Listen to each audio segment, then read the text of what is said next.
ஓம் ஸ்ரீ குருப்யோ நமக. வணக்கம்.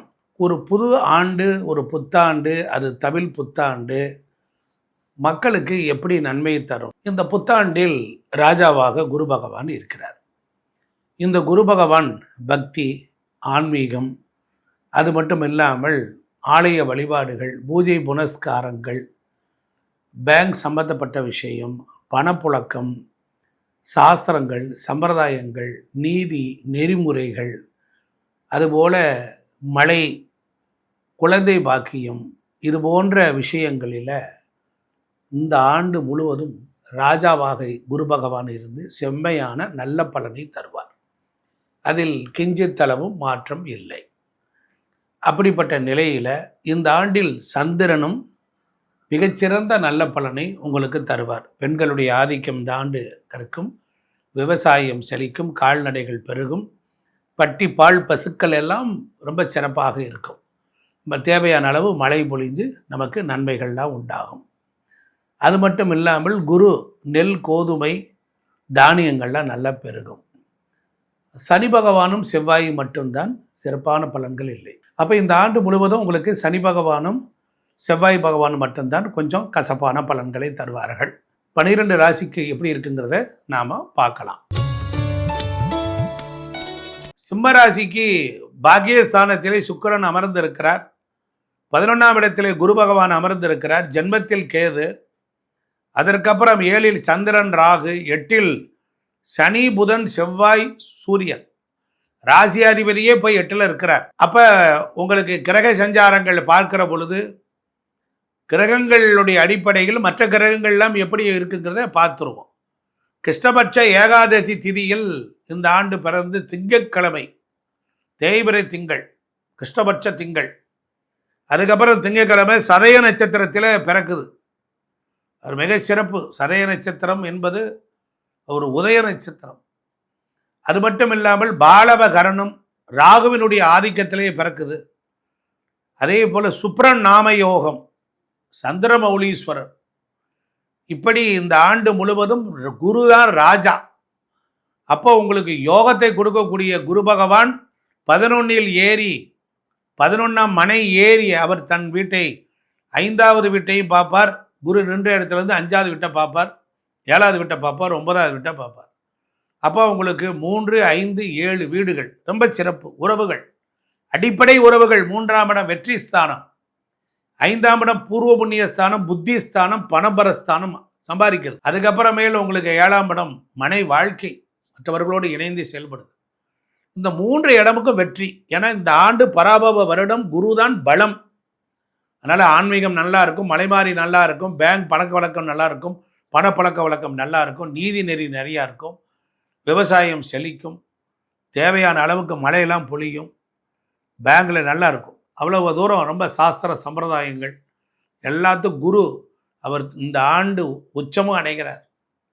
விரயத்தில் தான் வந்து உச்சம் அடைவார். இருந்தாலும் அவருடைய பார்வை உங்களுக்கு மறுபடியும் என்ன ஆகும் அப்படின்னா, உங்கள் ராசிக்கு 4, அதுக்கப்புறம் உங்கள் ராசிக்கு வந்து 6, 8 அப்படி வீடுகளை அவர் பார்ப்பார்.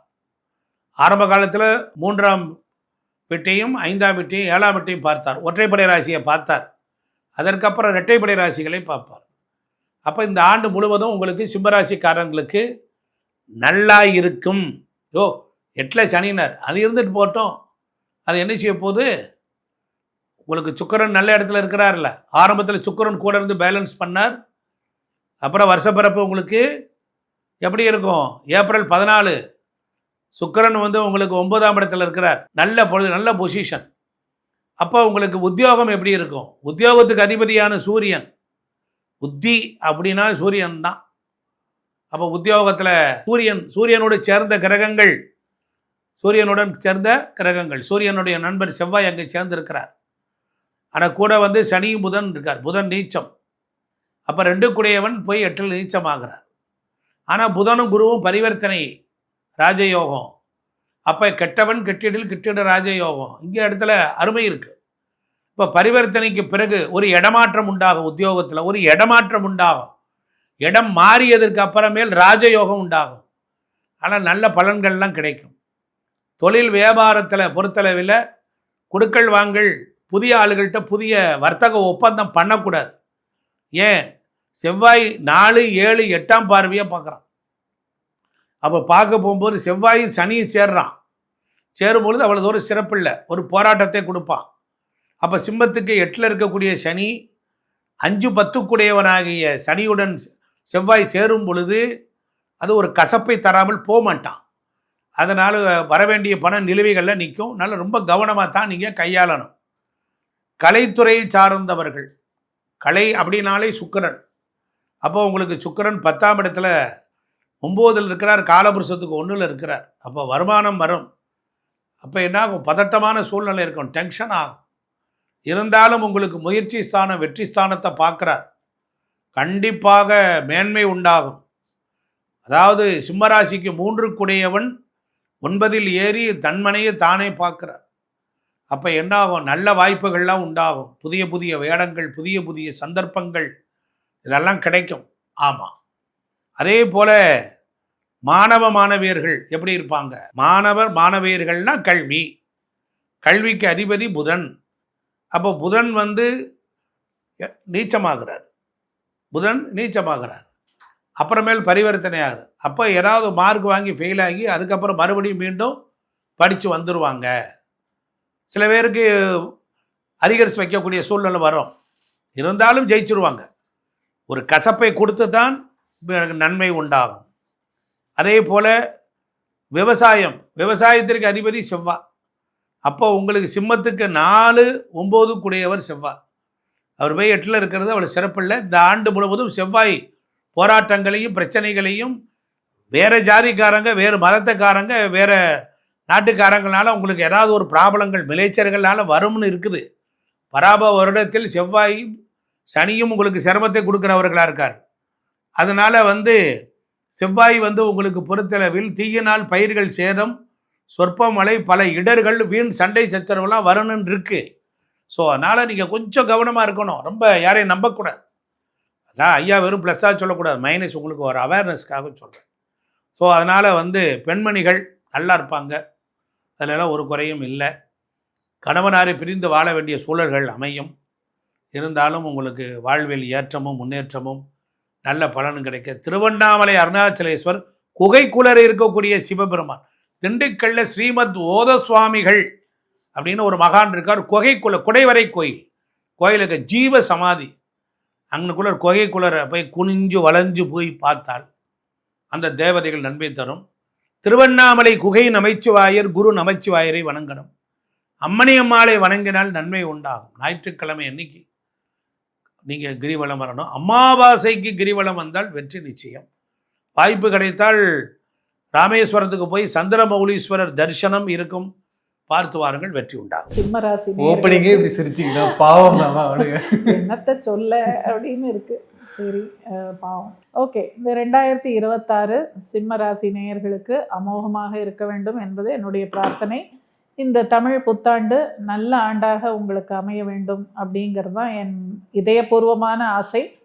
இருந்தாலும் கொஞ்சம் ஏதாவது ஓப்பனிங்கே அவங்கள பயமுறுத்த வேண்டாம். சிம்மத்துக்கு இப்போ லக்னத்தில் கேது, 7ல் ராகு இல்லையா? அப்போது இப்போ திருமணம் ஆனவர்களுக்கு நம்ம இப்படி கூட ஒரு காம்பன்சேஷனாக எடுத்துக்கலாம். இப்போ இவங்களுக்கு வேணால் லக்னத்தில் கேது இருக்கிறதுனால கொஞ்சம் எல்லாத்தையும் சுருக்கும் தன்மை கொண்டவர் தான் கேதுங்கிறவர். அப்போது ஒரு இன்ட்ரோவர்ட்டுன்னு சொல்லுவாங்க இல்லையா, அது மாதிரி ஒரு சுருக்கும் தன்மை அப்படிங்கிறத கொடுப்பார். ஆனால் 7ங்கிறது மனைவி ஆர் ஹஸ்பண்டு, யார் வேணால் எடுத்துக்கலாம். அந்த 7ஆம் இடத்துல ராகு இருக்கும்போது இப்போ அந்த 7ஆம் இடத்திற்கு அவங்களுடைய சிந்தனைகள், அவங்களுடைய ஆம்பிஷன்ஸ் எல்லாமே பிரம்மாண்டமாக இருக்கும். கணவனுக்கோ மனைவிக்கோ, சிம்மத்தில் பிறந்தவங்களுக்கு கணவன் மனைவி யாராவது இருப்பாங்க இல்லையா, அவங்களுக்கு இப்போ ஒரு பிரம்மாண்டம் அப்படிங்கிற மாதிரி ஒரு விஷயம். அவங்களுக்கு நிறைய கனவுகள், அதை நிறைவேற்றணும் அப்படிங்கிற மாதிரி அவங்க இருப்பாங்க. பட் இவங்க போதுண்டா சாமிங்கிற மாதிரி தான் இருக்காங்க. ஏன்னா எல்லா விதத்துலையும் அடிபட்டு நொந்து நூடுல்ஸ் ஆகி இருக்காங்க இப்போ சிம்மம். அதனால் இப்போ எது சொன்னாலும் அவங்க கண்டுக்க மாட்டாங்க. நீ என்னத்தையோ பண்ணு, என்ன ஆளை விட்டுடுங்கிற பார்த்துட்டு இதை பார்க்க மாட்டோமா அப்படிங்கிற மாதிரி தான் இருப்பாங்க. ஸோ நான் என்ன சொல்கிறேன், இப்போ கொஞ்சம் காமாவே இருங்க, பரவாயில்ல. இப்போ உங்களுக்குன்னு ஒரு டைம் வரும்போது நீங்கள் அழகாக சாதிக்கலாம். ஏன்னா சிம்மத்தில் பிறந்துட்டு வீணா போனவங்க யாருமே கிடையாது. ஏன்னா சிம்மம்ங்கிறது ஒரு அரச இது சிம்மாசனம். அதில் வந்து என்ன சொல்கிறாங்கன்னா, ரொம்ப பாரம்பரியமான ஒரு குடும்பத்துலேருந்து வந்தவங்களா தான் அவங்களாம் இருப்பாங்க. நல்ல கலை ஆர்வம் கொண்டவர்களாக இருப்பார்கள். ஒரு ராஜா மாதிரி எல்லாருக்கும் நல்லது பண்ணணும் அப்படிங்கிற ஒரு சிந்தனை எல்லாம் அவங்களுக்கு உண்டு. ஆனால் இப்போ அவங்களுக்கு டைம் வந்து பாவம் கொஞ்ச நாளாக சரியில்லாமல் தான் ரொம்ப அவங்க வேதனையில் இருக்காங்க. பட் இதெல்லாம் பர்மனெண்ட் கிடையாது. இவங்களுக்கு கூடிய சீக்கிரம் நல்ல விஷயங்கள் நடக்கும். இவங்களுக்கு இப்போ 12ல் குரு வந்து உச்சமாக போகிறாரு விரயஸ்தானத்தில். உச்சமாகி அவர் 4ஆம் இடம்ங்கிற சுகஸ்தானத்தை பார்க்க போகிறார். அப்போ என்ன சுகபோகங்கள் விருத்தி ஆகும் இல்லையா? 4ஆம் இடத்தை தானே பார்க்குறாரு. அப்ப கல்யாணம், குழந்தை, சுகபோகம்னா நான் சொல்கிறது வீடு வண்டி வாகனம் வாங்கலாம், அது மாதிரிலாம் பண்ணலாம். தாயாருக்கு ஒரு நல்ல விஷயம் நடக்கும். அண்ட் வந்து கல்வி படிக்கிறவங்களுக்கு நல்ல படிப்பு கொடுக்கக்கூடிய காலமாக இருக்கும். ஏன்னா குரு பார்வை கோடி நன்மை அப்படின்னு சொல்கிறாங்க இல்லையா? அது ஒரு தனி சிறப்பு தான். அதுக்கப்புறம் 6ஆம் இடத்தையும் பார்ப்பார். ருணரோக சத்துருஸ்தானத்தையும் பார்க்குறாரு, 8ஆம் பாவத்தையும் பார்க்குறாரு. நான் இல்லைன்னு சொல்லலை. ஆனால் எங்கேயோ ஒரு இடத்துல ஒரு கொஞ்சம் ஏதோ ஒரு நல்லது ஒரு இருட்டில் கொண்டு போய் விடும்போது ஒரு சின்ன டார்ச் வெளிச்சம் நம்மளுக்கு கிடச்சிதுன்னா அது ஒரு பெரிய இதுவாக சந்தோஷம். அந்த மாதிரி தான் இப்போ சிம்மத்துக்கு ஒரு சின்ன வெளிச்சம் அவங்களுக்கு கிடைக்கும். இவங்க ஹெல்த்தில் எப்பேற்பட்ட பிரச்சனை தான் வரும்? இவங்களுக்கு பொதுவாக ஹெல்த் அப்படின்னா இந்த முழங்கால் வலி, முட்டி வலியெல்லாம் சொல்கிறாங்கல்ல, அது வரும்.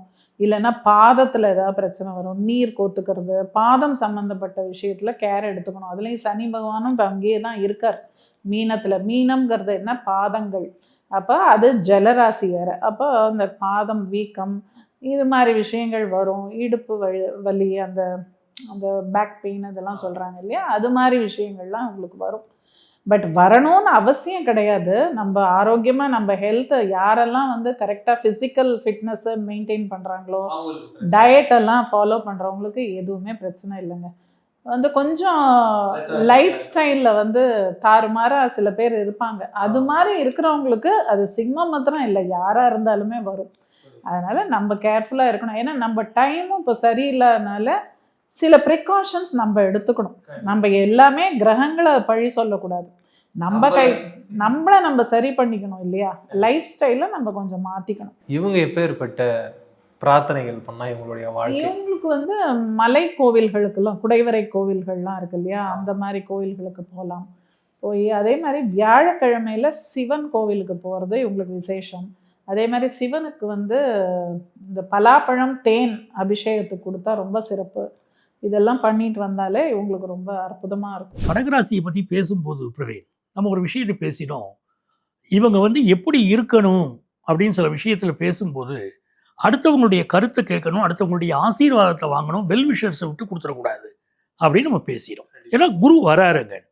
சிம்மராசிக்காரங்களுக்குன்னு ஒரு கேரக்டர் இருக்குது. ரொம்ப பரபரப்பானவங்க, ரொம்ப சுறுசுறுப்பானவங்க. ஆனால் என்ன பண்ணுவாங்கன்னா, இப்போ நான் சிம்மராசினா உங்கள்ட்ட அட்வைஸ் கேட்பேன், நம்ம கேமராமேன் அட்வைஸ் கேட்பேன், ஒவ்வொருத்தையும் அட்வைஸ் கேட்பேன், எல்லாம் அட்வைஸ் கேட்டு வச்சுக்கிடுவேன். ஆனால் எந்த முடிவையும் இம்ப்ளிமெண்ட் பண்ண மாட்டேன். என் மனசுக்கு என்ன தோணுதோ அதைத்தான் இம்ப்ளிமெண்ட் பண்ணுவேன். இது சிம்மராசியோடைய பழக்கம். இந்த சிம்மராசிக்காரங்களுக்கு இந்த ஆண்டு பெரிய ப்ளஸ் என்ன அப்படின்னா குரு தான் ப்ளஸ். லாபத்தில் குரு வரார். சிம்மராசிக்காரங்களை பொறுத்த வரைக்கும் ஃபினான்ஷியலாக ஒரு பெரிய வளர்ச்சி இருக்கும். இவங்க பிள்ளைகளுக்கு ரொம்ப நல்ல காலம். லாபத்தில் குரு இருக்கிறதுனால வருஷ துவக்கத்தில் குரு இப்படி இருக்காரு. இவங்க பிள்ளைகளுக்கு ரொம்ப நல்ல காலம். அவர்களுடைய எதிர்காலம் ரொம்ப நல்லா இருக்கும். இவங்க இன்னிங்ஸை விட சிம்மராசிக்காரங்களுடைய பிள்ளைகள் புதிய இன்னிங்ஸ் தொடங்க போகிறாங்க. அதுதான் நம்ம பார்க்க போகிறோம். அப்போ பொருளாதாரத்தில் பெரிய வளர்ச்சியும் தெரிஞ்சாச்சு. நிறைய பேர் கல்யாணம் ஃபிக்ஸ் ஆகாமல் இருந்திருப்பாங்க பாருங்க, அவங்களுக்கெல்லாம் இப்போ கல்யாணம் ஃபிக்ஸ் ஆகும். குழந்தை சார், குழந்தை பாக்கியம் தான் முக்கியம். கல்யாணம் ஆகி குழந்தை இல்லாமல் இருந்தால் எப்படி? சில பேர் சிம்மராசிக்காரங்க பல வருஷமா குழந்தை இல்லாமல் இருக்கும். சிம்மராசிக்காரங்களுக்கு குழந்தை தடைப்பட்டு பிறந்தால் யோகம். ஏன்னா குரு 5ஆம் இடத்திற்கும் 8ஆம் இடத்துக்கும் அதிபதி. 5 புத்திர பாக்கியம், 8 தடை. குழந்தை தடைப்பட்டு பிறந்துருச்சு அப்படின்னா பெரிய வளர்ச்சி உங்களுக்கு. சிம்மராசிக்கு 5, 8 கூடிய குரு ராசியில வக்கரப்பட்டு உட்கார்ந்துட்டா வச்சுக்கோங்க, இவர்கள் பிள்ளைகள் மிகப்பெரிய மருத்துவர்களாக, மிகப்பெரிய ஆட்களா வராங்க. இவங்க பிள்ளைகளுக்கெல்லாம் பெரிய வளர்ச்சி. சரி, உங்க ஒய்ஃப் கிட்ட எப்படி இருக்கும்? மிக முக்கியமா இந்த ஆண்டு பலன்கள் நம்ம தெரிஞ்சுக்க வேண்டிய விஷயம் அது. 7ஆம் இடத்துக்கு உரியவன் சனி. இந்த கடகராசிக்காரங்களும் சிம்மராசிக்காரங்களும் எப்படின்னு கேட்டீங்கன்னா, மகாராசன் உலகை ஆளுகிறான், அந்த மகாராணி இவனை ஆளுகிறாள். அதுதான் உண்மை. இவங்க ஊரெல்லாம் ஜெயிப்பாங்க, மனைவிட்ட தோத்து போயிடணும், வீட்டில் தோப்பு கரணம் போடணும், சில நேரம் அடி கூட வாங்கணும். அப்படிதான் நிலைமை இருக்கும். ஏன் அப்படின்னு கேட்டிங்கன்னா 7க்குரிய சனி இப்போ 8ல் போய் உட்காந்துட்டார். அப்போ என்ன ஆகுதுன்னா கடகத்துக்கும் சிம்மத்துக்கும் சனி தான் லைஃப் பார்ட்னர் அவர். கடகராசி பெண்ணு சிம்மராசி பெண்ணு வச்சுக்கோங்களேன், வரக்கூடிய கணவன் சனி தான் கணவனாக வரான், செய்யறதெல்லாம் குறை கண்டுபிடிச்சிக்கிட்டே உட்காந்துருப்பான். அதுவே ஆணாக இருந்தால் மனைவிட்ட பிரச்சனை இருக்கும். அப்போ இவ சனி வேற 8ல் உட்காந்துருக்கு. அப்போ என்ன செய்திடணும், மனைவிட்ட பொறுமையாக போகணும். நண்பர்கள் முதுகலை குத்துவாங்க. இப்போ நீங்கள் பார்க்கலாம், சிம்மராசிக்காரங்களுக்கு 7க்குரிய சனி போய் 8ல் செவ்வாயோடு சேர்ந்துருச்சு. நல்லா தரப்பா இருந்தான், நல்லா தர பழகிட்டு இருந்தான், இப்போ ஏன் முதுகலை குத்தினான்னு இவங்களுக்கே அதிர்ச்சியாக இருக்கும். அப்படிப்பட்ட சூழ்நிலை வரும். இதில் மகம் நட்சத்திரத்தை சேர்ந்தவங்க இருக்காங்க பாருங்க, வம்பு வழக்குகள் காத்திருக்கிறது, கொஞ்சம் கவனமாக இருக்கிறது. பூரம் நட்சத்திரத்தை சேர்ந்தவங்களுக்கு நிர்வாகம் மாறும், ஒரு புதிய பதவி மாறக்கூடிய ஒரு அமைப்பு வரலாம், வாழ்க்கையில் ஜொலிக்கக்கூடிய யோகம், புதிய வீடு மனைகள் வாங்குற யோகம்னு அது நல்லா இருக்கும். உத்திரம் நட்சத்திரத்தை சேர்ந்தவங்க இருக்காங்க பாருங்க, சூரிய பகவான் உச்சமாக இருந்து தான் இந்த ஆண்டு பிறக்குது. அப்போ அவர்களுக்கு ஒரு நல்ல எதிர்காலம் இந்த ஆண்டு உருவாக போகுது அப்படிங்கிறது உண்மை.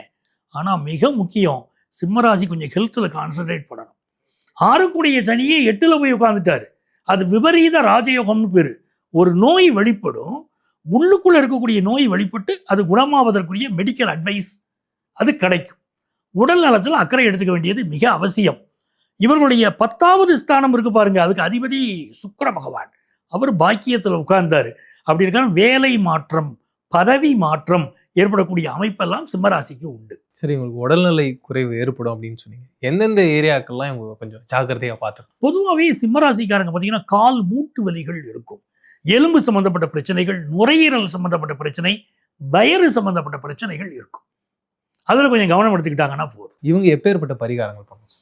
சிம்மராசிக்காரர்கள் வந்து யாருக்கும் பயப்படாத ஆட்கள். என்ன பிரச்சனை வந்தாலும் அது அப்படி தான் இருக்கும் அப்படின்னு சமாளிச்சுட்டு வந்துடுவாங்க. புதிய புதிய யுக்திகள் தோணிக்கிட்டே தான் இருக்கும். சாமர்த்தியம் வரும். அதில் இவர்கள் புதன் சம்பந்தப்பட்டு விட்டால் சாமர்த்தியமும் புதிய யுக்திகளும் வந்துடும். அப்போது சிம்மராசிக்காரங்க பெரிய வளர்ச்சியை பெறணும் அப்படின்னா, சிம்மம் என்பது மலை, மலைக்கு மேலே இருக்கக்கூடிய தெய்வங்களை கும்பிடணும். உச்சி பிள்ளையார், கேது உட்கார்ந்துருக்காரு பாருங்க, பிள்ளையாரை கும்பிடணும். மலைக்கு மேலே இருக்கக்கூடிய பிள்ளையார் உச்சி பிள்ளையார். அப்போ அந்த உச்சி பிள்ளையார் திருச்சி மலைக்கோட்டை உச்சி பிள்ளையார், அவரை போய் வழிபட்டுட்டு வருகிற போது முதல்ல தாயுமானவரை வழிபட்டு ஒரு வாழைத்தார் வச்சு தாயுமானவரை கும்பிடணும். அதற்கு பிறகு உச்சி பிள்ளையாரை போய் கும்பிடணும். வளர்ச்சி மிக அற்புதமாக இந்த பராபவ ஆண்டுல இருக்கும். சோதனைகளை கடந்துதான் சாதனை பண்ண வேண்டியிருக்கும், அதை புரிஞ்சுக்கணும் அவங்க. சூப்பர் சார், நிறைய விஷயங்களை டீட்டெயிலாக பேசணும். மீண்டும் சந்திப்போம். நன்றி. மிக்க மகிழ்ச்சி.